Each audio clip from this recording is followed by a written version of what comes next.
नमस्कार मित्रांनो, तुमचं माझ्या यूट्यूब चॅनलमध्ये सहर्ष स्वागत आहे। तर आज आम्ही आलो आहोत कपाशीला पाणी लावायला। तर बघा अर्णव इथं बसला आहे। आत्ताशी एक बारं दिलं त्याने, अख्ख्या सऱ्यांनीच भरवले आणि आता म्हणतो की तू घरी जाय, मी बारं देतो। म्हटलं तुला बारं देता येणार नाही, कारण आमचं हे दुष्कटी वावर आहे, काळवटी नाही आहे, त्याच्यामुळे बारं काय टिकत नाही आहे। आणि 4-5 दिवस झाले सांगते तुम्हाला कपाशी लावून, पण त्यानंतर इतका पाऊस झाला की पाणीच दिलं नाही आणि पावसामुळं कपाशीचं बी सगळं दबून गेलं। त्याच्यामुळं आज तांदवले आणि पाणी देऊ राहिलो आहे। तर हे बघा तुम्हाला दिसतं, एक मिनिट। तर हे बघा पाणी देऊ राहिलो आहे।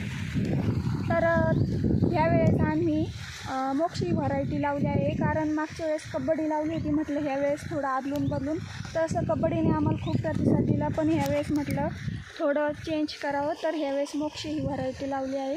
तर तुम्ही कोणती लावता हे मला कमेंट करून नक्की सांगा। आणि हे बघा आमचा दादा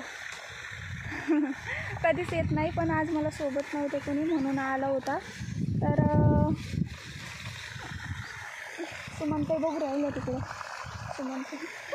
सुमनताईला वाटलं मग व्हिडिओज काढते काय नाही का, तिकडे आहे। तर कोण नाही, माझी सासूबाई आहेत, त्यांना वाटलं माझंच व्हिडिओ बनवतात काय।